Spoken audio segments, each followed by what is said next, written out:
Ed Gein the butcher of the Plainfield అని ఒక direct to video లాంటిది release అయ్యింది. జనాలు ఫస్ట్లో దీన్ని ఒక సైకో కిల్లర్ కథ లాంటిది కదా, ఏ జెఫ్ ద కిల్లర్ గురించి ఒక డాక్యుమెంటరీలా ఉంటది లే అనుకున్నారు. కానీ అందులో ఉండే కథే వేరు. అండ్ ఇంకా షాక్ ఎప్పుడు అయ్యారు అంటే ఇది నిజంగా జరిగింది అని తెలిసాక.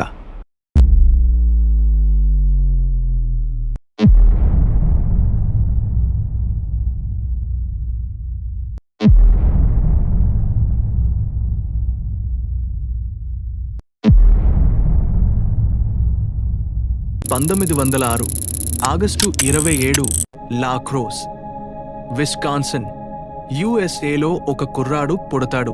అతని బయోపిక్ ఈ ఫిలిం. అతనే ఎడ్వర్డ్ థియోడర్ గెయిన్. ఇతని తల్లి పేరు అగస్టా విల్హెల్మైన్ గెయిన్ అండ్ తన తండ్రి పేరు జార్జ్ ఫిలిప్ గెయిన్ అని. ఇతనికి అన్న కూడా ఉండేవాడు, హెన్రీ అని. ఎడ్ గెయిన్ చైల్డ్హుడ్ చాలా పెన్సివ్గా, అంతగా బాగుండేది కాదు. ఇతని ఫాదర్ కార్పెంటర్గా, టాన్నర్గా, మరి అదే సిటీ ఒక ఫైర్ డిపార్ట్మెంట్లో పనిచేసేటోడు. వయస్సు అవుతూ తను పని వదిలేసి కొంచెం దూరంలోనే ఉన్న ప్లైన్ఫీల్డ్ అనే టౌన్కి షిఫ్ట్ అవుతాడు. అక్కడే ఉన్న తన 155 ఏకర్ ల్యాండ్లోని తన ఇంట్లో తన ఫ్యామిలీతో జీవితాన్ని గడుపుతూ ఉంటాడు. ఇతని తండ్రి తన కొడుకులతో చాలా మంచిగా ఉండేటోడు. ఎవరిని అంతగా తిట్టేవాడు కాదు, కొట్టేవాడు కాదు. కానీ గెయిన్ వాళ్ళ అమ్మ చాలా డిఫరెంట్గా ఉండేది. ప్లైన్ఫీల్డ్లో అంటే వాళ్ళు ఉంటుండే ఏరియా చాలా నిశ్శబ్దంగా, ఐసోలేటెడ్గా ఉండేది. తనకి గెయిన్ ఎవరితోనూ ఫ్రెండ్షిప్ చేయడం అస్సలు ఇష్టం ఉండేది కాదు. అండ్ గెయిన్ కూడా స్కూల్కి వెళ్ళడానికి మాత్రమే తన ఇంటి నుంచి బయటకొచ్చేటోడు. అది తప్ప తనకి ఫ్రెండ్స్ అంటూ, బంధువులు అంటూ ఎవరూ ఉండేవాళ్లు కాదు. తన అమ్మ తను పిల్లాడు అని కూడా గుర్తించకుండా తనకు ఏదేదో చెప్పేది. అండ్ అందులో మొత్తం ఈవిల్ థింగ్స్కి ఎక్కువగా సంబంధంగా ఉండేది. అదేంటంటే ఆడవాళ్లు వస్తువులని, డీమన్ వాళ్ళని యూస్ చేసుకోవాలని చెబుతాడు అని అంత చెప్పేది. తన అమ్మకి అప్సెన్ అయ్యి గెయిన్ కూడా వాళ్ళ అమ్మలాగే అవ్వాలనుకున్నాడు. దీని కారణంగా స్కూల్లో టీచర్ ఇతనిపై కంప్లైంట్ చేసేది. అదేంటంటే తన బిహేవియర్ అంతగా బాలేదని, క్లాసులలో ఊరికనే నవ్వుతాడని, పిచోడిలా ఉంటాడని కంప్లైంట్ చేసింది. కానీ వాళ్ళ అమ్మ అవన్నీ అస్సలు పట్టించుకునేదే కాదు. తనకి కావాల్సింది తన కొడుకు ఎవరితోనూ ఫ్రెండ్షిప్ చేయకుండా అండ్ ఆల్మోస్ట్ తనలా అవ్వాలని. అండ్ గెయిన్ కూడా వాళ్ళ అమ్మ చెప్పినట్టే వినెట్టోడు. కానీ అతను చదువులలో మాత్రం ఆ ఇంపాక్ట్ని చూపించేవాడు కాదు. బాగా చదివెట్టోడు, కానీ అతను ఆ ఎఫెక్ట్స్ నుంచి అయ్యే ప్రాబ్లమ్స్ని ఎక్కువ దినాలు కంట్రోల్ చేయలేకపోయాడు. ఏప్రిల్ 1941 తన తండ్రికి హార్ట్ ఫెయిల్యూర్ అవ్వడంతో 66 ఇయర్స్కి చనిపోతారు. ఆ బాధతోనే బ్రతకడానికి అయ్యే ఎక్స్పెన్సెస్ని ఫుల్ఫిల్ చేయడానికి గెయిన్ కష్టపడి చిన్న పనులను చేయడానికి వెళ్లేవాడు. Like handymen, babysitting and in fact చేయడం తనకి ఇష్టం అని చెప్పేటోడు. కానీ తన అన్న అలా కాదు. 2 బిడ్డలకు తల్లి కావడమే కాకుండా డివోర్స్ అయిన అమ్మాయితో డేట్లకి ఎల్లెటోడు. అండ్ ఇంటికి వచ్చాక వాళ్ళ అమ్మ పై మరియు గెయిన్ పై అరిచెట్టోడు. అండ్ అతను ఊరికనే అరిచెట్టోడు కాదు, వాళ్ళిద్దరి బిహేవియర్ అలా ఉండేది. జనరల్గా తల్లి కొడుకుల బంధం గురించి చెప్పాలంటే అస్సలు మాటలే చాలవు, అంత బ్యూటిఫుల్గా ఉంటది. ఇక్కడ కూడా బ్యూటిఫుల్గానే ఉండేది. కానీ వాళ్ళు బయట మాత్రమే తల్లి కొడుకులు, కానీ ఇంట్లో మొగుడు పెళ్ళామంత క్లోజ్గా ఉండేటోళ్ళు. సారీ, అంత క్లోజ్గా ఫస్ట్ తన అమ్మనే మూవ్ ఆన్ అయింది. కానీ ఒకరోజు గెయిన్ తన ఫార్మ్లో ఉన్న చెత్త, గడ్డి అంతా కాలుస్తున్నప్పుడు మీస్ హ్యాప్గా ఫైర్ యాక్సిడెంట్ అవుతుంది. దాన్ని ఆర్పేయడానికి ఫైర్ స్టేషన్ వాళ్ళని పిలిస్తే వాళ్ళు వాళ్ళ పని చేసి దాన్ని ఆర్పేస్తారు. కానీ ఇవన్నీ అయ్యాక తెలిసేదేంటంటే తన బ్రదర్ హెన్రీ మిస్సింగ్ అని. గెయిన్ పోలీసులకి చెప్పి కంప్లైంట్ ఫైల్ చేశాక 43 ఏళ్ల హెన్రీని వెతకడానికి అథారిటీస్ స్టార్ట్ చేసి ఇండీడ్ కనిపెట్టేస్తారు కూడా. కానీ హెన్రీ ఒక డెడ్ బాడీని కనిపెట్టారు. తన చావుని అంత సీరియస్గా ఎవ్వరూ తీసుకోరు. ఏ మేజర్ ఇంజురీస్ లేకపోవడం వల్ల అందరూ లైట్ తీసుకుంటారు. కానీ హరోల్డ్ స్కెచ్చర్ అనే ఒక బియోగ్రాఫర్ ఇవన్నీ అయ్యాక, అంటే అతని డెత్ అయిన కొన్ని దినాల్లోనే ఒక రిపోర్ట్ చేస్తాడు. అదేంటంటే హెన్రీ తలపైన గాయాల గుర్తు ఉండేదని, ఇవన్నీ మీకు ఎలా కనపడలేదని. ఇది విని కొంచెం సీరియస్ అయిన అథారిటీస్ ఒక కరోనర్ని హెన్రీ ఎలా చనిపోయాడు అని కనిపెట్టడానికి అపాయింట్ చేస్తారు. కానీ ఇప్పటి వరకు అందరూ నమ్మేదేంటంటే అతను చనిపోయింది నార్మల్గా అని. ఎందుకంటే ఇప్పటి వరకు సరైన సమాధానం దొరకలేదు. కానీ మ్యాటర్ అది కాదు. ఇప్పుడు అసలైన స్టోరీ స్టార్ట్ అవుతుంది. హెన్రీ చనిపోయాడు అనే బాధతో తన అమ్మ 2 సార్లు పరాలిసిస్ స్ట్రోక్కి గురవుతుంది. అండ్ ఆవిడ వయస్సు కూడా 67 కావడంతో ఎక్కువ స్ట్రెస్ని తట్టుకోలేక ఆవిడ కూడా మరణిస్తుంది. గెయిన్ని ప్రేమగా పలికి కేర్ చేస్తూ ఉన్న ఒకే ఒక్క వ్యక్తి తన మదర్. ఇంకా ఆవిడే దూరం అవ్వడం వల్ల చాలా డిప్రెషన్కి గురవుతాడు గెయిన్. తన అమ్మ యూస్ చేసే రూమ్ని, స్టేయర్స్ని, పార్లర్, లివింగ్ రూమ్ అన్నిటిని మూసేశాడు. అవి ఎలా అయింది అంటే ఆల్మోస్ట్ అది చూడడానికి యూస్ చేసి ఒక 100 ఏళ్ళు అయినట్టు. తనకి అక్కడి గవర్నమెంట్ వాళ్ళు సబ్సిడీ ఇచ్చారు. అండ్ తను అదే టౌన్ యొక్క మున్సిపల్ వర్క్లో పనిచేసి తన అన్న హెన్రీ యొక్క 80 ఎకర్ ల్యాండ్ని అమ్మేస్తాడు. తన లైఫ్ అమ్మ లేకుండా అడ్వెంచరస్ బుక్స్ని చదవడమే కాకుండా క్యానిబల్స్ గురించి కూడా ఉండే బుక్స్ని చదివెట్టాడు. ముఖ్యంగా ఇల్సే కోచ్. తను నాజీలో వార్ క్రిమినల్. కానీ తన ఒక మైండ్ సెట్ తన అమ్మలాగే ఉంది కదా అని చెప్పి తనని అలాగే తను చేసే పనులని ఫాలో చేసేటోడు. ఇంతకీ ఆ పనులేంటో తెలుసా? నాజీ టైంలో జైల్లో ఉండే టాటూ వేసుకోండే ప్రిసనర్స్ని మాత్రమే సెలెక్ట్ చేసేది. ఎందుకంటే వాళ్ళ స్కిన్తో ల్యాంప్స్ని డెకరేట్ చేసేది. చూసే వాళ్ళకి ఒక డిజైన్లో ఉండేది, కానీ రియాలిటీలో అవి ఆ ప్రిసనర్స్ స్కిన్పై ఉన్న టాటూ ఒక డిజైన్. అలాగే 12 ఇయర్స్ గడిసిపోతుంది. కానీ one fine day on November 16, 1957 ప్లైన్ఫిల్లోని హార్డ్వేర్ షాప్ ఓనర్ అయిండే బెర్నిస్ వర్డెన్ అనే ఆవిడ మిస్సింగ్ అని తెలుస్తుంది. ఆవిడకి ఆల్మోస్ట్ 58 ఇయర్స్ అయ్యుంటది. అండ్ ఇక్కడ రిజిడ్ ఫ్యాక్టర్ ఏంటంటే ఆవిడ కొడుకు ఒక షరీఫ్. అక్కడ ఉండే రెసిడెన్స్ ప్రకారం ఆ హార్డ్వేర్ షాప్ యొక్క ట్రక్ ఆ షాప్ వెనకాల నుంచి సస్పిషియస్ గా ఎక్కడికో వెళ్ళిపోయింది అని తెలిసింది. ఫర్దర్ ఇన్వెస్టిగేషన్ కోసం హార్డ్వేర్ షాప్ లోకెళ్త్ షరీఫ్ కి సస్పిషియస్ గా కాష్ రిజిస్టర్ ఓపెన్ అయ్యుంటది. అండ్ బేసిక్ గా ఆ టైం హంటింగ్ సీజన్ కాబట్టి ఎంతో మంది వచ్చి వెళుతుంటారు. కానీ రిజిస్టర్లో లాస్ట్ పేరే ఎడ్ గెయిన్ అని మెన్షన్ అయ్యుంటది. అండ్ అంతేకాదు అతను నెక్స్ట్ డే కూడా ఒక గ్యాలన్ యాంటీ ఫ్రీజ్ కోసం వస్తాడు అని కూడా సేల్స్ స్లిప్లో రాసుంటది. సరే, ఏదో కోఇన్సిడెన్స్ అనుకున్న నెలపై మరియు రిజిస్టర్పై బ్లడ్ స్టెయిన్స్ దొరకడం వల్ల అనుమానం ఎక్కువ అయ్యి అతన్ని అరెస్ట్ చేస్తారు. బెర్నిస్ వర్డెన్ బాడీ వెతకడానికి వెళ్తారు. ఎడ్ గెయిన్ సస్పెక్ట్ కాబట్టి అతని ఫార్మ్ ల్యాండ్లో ఇల్లు ఉంది కదా, అక్కడ వెతకడానికి ఫస్ట్ వెళ్ళి అతని షెడ్ ఓపెన్ చేసి చూస్తే బెర్నిస్ వర్డెన్ చిక్కుతుంది. కానీ తన తల లేకుండా మొండెం పైన ఉండే స్కిన్ని మొత్తం చీల్చేసి బోన్స్, మాంసం అంతా కనపడేది.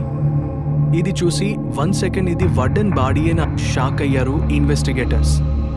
అంత భయంకరంగా ఉన్నింది బాడీ. ఇంత క్రూయల్గా ఒక సైకోలా చంపాడు అంటే ఇది తనకి ఫస్ట్ టైం అయ్యుండదు అని అతని ఇల్లు చెక్ చేసినప్పుడు ఇవి దొరికాయి.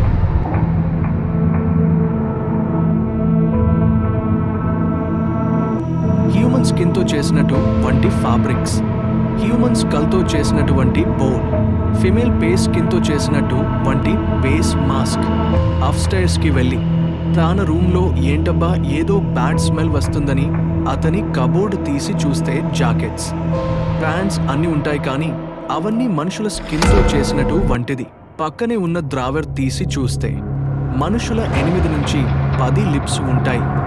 పక్కనే ఇంకొక ద్రావర్, అలాగే ఒక బ్యాగ్ ఉంటది. ఈ ద్రావర్లో ఉండేది మాత్రం మైండ్ బ్లాకింగ్ అస్సలకి. ఇక్కడ ఆడపిల్లల చెస్ట్తో కుట్టినటువంటి ఒక బెల్ట్ ఉంటది. అండ్ ఆ బాగ్లో చాలా అసహ్యంగా ఫిమేల్ అండ్ మేల్ ప్రైవేట్ పార్ట్స్ని మిక్స్ చేసి పెట్టుంటాడు. అండ్ వామ్మో, ఇక చెప్పలేను. ఇక్కడ డిస్ప్లేలో వేశాను, చెక్ చేసుకోండి ఓపిక ఉంటే. ఇప్పుడు మీకు చూపించిన ఫోటోస్ స్టేట్ క్రైమ్ లాబొరేటరీలో స్టోర్ అయ్యినవి. పోలీసులు గెయిన్ ఇన్వెస్టిగేషన్లో ఆబ్వియస్గా ఎందుకు చేశావు అని అడిగారు. దానికి అతను ఇచ్చిన సమాధానం విని అందరూ బ్లాంక్ అయిపోయారు. ఏంటంటే 1947 నుంచి 1952 వరకు అతను ప్లైన్ఫిల్డ్లోనే ఉండే 3 లోకల్ శ్మశానాలకి 40 సార్లు వెళ్లడంట. అందులో 30 సార్లు ఏమీ చేయకుండా వచ్చేశాడు. కానీ మిగతా 10 సార్లలోనే ఫ్రెష్గా ఆ రోజే బరి చేసిన బాడీస్ని, అందులోనూ మిడ్ ఏజ్ ఆడవాళ్లని మాత్రమే టార్గెట్ చేసి వాళ్ల సమాధానాలు తవ్వి బాడీస్ని తెస్కెళ్లేటోడు. అండ్ అయిపోయాక ముందు ఎలా ఉండేదో అలాగే క్లీన్ చేసి వచ్చేసేటాడు. ఇందువల్ల ఎవరికీ డౌట్ వచ్చేది కాదు.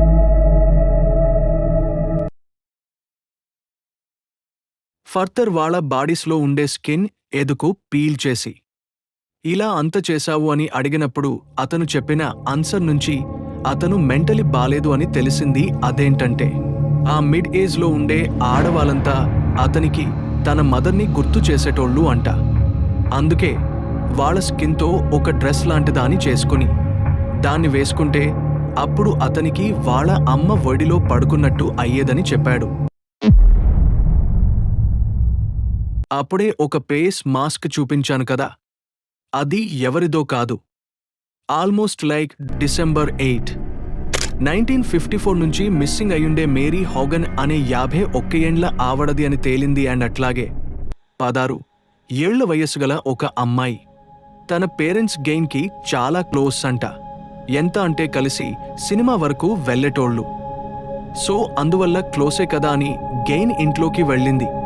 తనకి అక్కడ కొన్ని మనిషి తలలు కనిపించింది.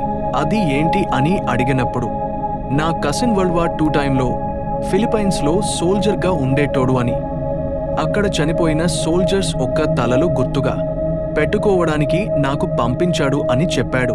కానీ ఇన్వెస్టిగేషన్లో తెలిసేదేంటంటే అవి హ్యూమన్ పేస్ నుంచి పీల్ చేసిన స్కిన్తో చేసిన పేస్ మాస్క్స్ అని. దాన్లని స్కల్స్కి వేసి ఉంచాడంట. ఈ 3-4 మర్డర్స్ చేసిన సైకో మాత్రమే కాదు, ఇతని మదర్ చనిపోయినప్పుడు నుంచి ఎన్నో మర్డర్స్ చేశాడు, which are unsolved till date. ఇతని మాటలు విని ఇతన్ని కోర్ట్ కూడా సెంట్రల్ స్టేట్ మెంటల్ హాస్పిటల్లో వేసింది. ఇతన్ని అసైలంకి పంపించాక ఇతని 155 ఎకర్ ల్యాండ్ $700కి అప్రైజ్ అయ్యింది. అండ్ ఇతని ఇంటిని ఆక్షన్కి పెట్టారు. దీనికి రీజన్ ఏంటి అంటే అతని ఇంటిని జనాలు ఒక టూరిస్ట్ స్పాట్లా చూసేటోళ్లు కాబట్టి. కానీ March 20, 1959 హఠాత్తుగా అతని ఇంటికి ఫైర్ యాక్సిడెంట్ అయ్యి మొత్తం ఇల్లు డామేజ్ అయిపోతుంది. దీన్ని క్లీన్ చెయ్యాలని డిప్యూటీ ఫైర్ మార్షల్ అక్కడి క్లీనర్స్కి చెప్పితే అస్సలు చెయ్యనని చెప్పేశారు. అందువల్ల ఇప్పటివరకు ఆ యాక్సిడెంట్ న్యాచురల్గా అయిందా లేకపోతే ప్రీ ప్లాన్డ్గా అయిందా అని అన్సాల్వ్డ్గానే మిగిలిపోయింది. అలాగే రెస్పిరేటరీ సిస్టమ్ ఫెయిల్ అవ్వడం వల్ల మెంటల్ అసైలంలోనే జూలై 20, 1984 గెయిన్ కూడా చనిపోయాడు. ఇతని డెడ్ బాడీని అతని పేరెంట్స్ సమాధి మధ్యలోనే బరి చేశారు. ఇదే అతని సమాధి. ఈ సమాధి కొంచెం డామేజ్ అయినట్టు కనిపిస్తుంది కదా. ఇతనిలాగే కొంతమంది పిచ్చోళ్ళు గుర్తుగా అతని సమాధి నుంచి రాళ్లు పీకి పెట్టుకునేటోళ్ళు. ఇది కాస్త సమాధిని దొంగతనం చేయడం వరకు వెళ్ళింది అరౌండ్ లైక్ 2000లో. కానీ 2001 జూన్లో దాన్ని రికవర్ చేసి వాషింగ్టన్లోని సియటల్ అనే సిటీలో పెట్టారు. గెయిన్ లైఫ్ చైల్డ్హుడ్ బాగోకపోవడం వల్ల ఇలా అయ్యింది అని చెప్పలేము. ఎందుకంటే అతను చేసిన మర్డర్స్ కన్ఫెస్ చేసుకున్నప్పుడు అతనికి గిల్ట్ ఫీలింగ్ అవ్వలేదంట. ఇతని లైఫ్ స్టోరీ ప్రకారం తెలుసోకేనేది ఏంటంటే మనం ఉండే వాతావరణం బట్టి మన బిహేవియర్ కానీ క్యారెక్టర్ కానీ ఉంటది. సో ఈ జనరేషన్లో ముఖ్యంగా మంచి పనులను చేస్తూ మంచి అట్మాస్ఫియర్ని సృష్టిస్తూ మంచిగా ఉందాం. ఇలా చెప్పుతూ మళ్ళీ ఇంకో థ్రిల్లర్ కథతో నెక్స్ట్ వీడియోలో కలుద్దాం. జై హింద్. Last but not the least. ఏంటప్పా స్టోరీ చెప్పాడు, అనలైజ్ చేశాడు, కానీ ఇతని గురించి ఇంట్రడ్యూస్ చేసుకోలేదు అనుకుంటున్నారు ఏమో. నా పేరు భైరవ్ గైస్. నా గురించి ఎక్కువ చెప్పుకొను. నేను యూట్యూబ్కి కొత్తనే, కానీ ఒక్కటి మాత్రం చెప్పగలను. నేను మిమ్మల్ని ఎంటర్టైన్ చేయడంతో పాటు ప్రపంచంలో ఇలా జరిగే ఎన్నో తెలియని విషయాలని కూడా మీ ముందు పెట్టడానికి నా మాక్సిమం ఎఫర్ట్స్ వేసి మిమ్మల్ని ఇలాగే థ్రిల్ చేస్తానని మాత్రం చెప్పగలను. అలాగే మీకు ఈ వీడియో ఎలా అనిపించిందో కంపల్సరీ కమెంట్స్లలో చెప్పండి. నేనేమైనా మిస్టేక్ చేసినా, కాంప్లిమెంట్ అయినా, లేదా మీకేదైనా డౌట్ ఉన్నా మీ అభిప్రాయాన్ని మాత్రం నాకు తేలిచేయడం మర్చిపోకండి. అలాగే నేను వేసే ఎఫర్ట్స్కి రిజల్ట్గా వీడియో నచ్చినట్టయితే లైక్ చేయడం, సబ్స్క్రైబ్ చేసి పక్కనే ఉన్న బెల్ ఐకాన్ని అల్లో పెట్టుకోండి. నేను కొత్తగా వీడియో అప్లోడ్ చేశానంటే మీకు తెలిసేలా నోటిఫికేషన్ రూపంలో వస్తుంది. నాకు మరిన్ని వీడియోస్ ఇలాగే చేయాలని మోటివేషన్లా కూడా ఉండడం కోసం కమెంట్స్ని స్వైప్ చేస్తే హైప్ అని వస్తుంది. సో హైప్ కూడా చేయండి. అలాగే మ్యాక్సిమం ఫ్యాక్ట్స్ని బ్రీఫ్గా ఇన్స్టాగ్రామ్లో అప్లోడ్ చేస్తుంటాను, కాబట్టి ఇన్స్టాగ్రామ్లో కూడా ఫాలో చేయడం మర్చిపోకండి. లింక్ డిస్క్రిప్షన్లో ఉంది గాయ్స్. అన్నట్టు ఫ్యూచర్లో ఒక వీడియోలో నా గురించి అంతా చెబుతాను. ఓకే గైస్, మనం నెక్స్ట్ వీడియోలో కలుద్దాం. Bye guys. జై హింద్.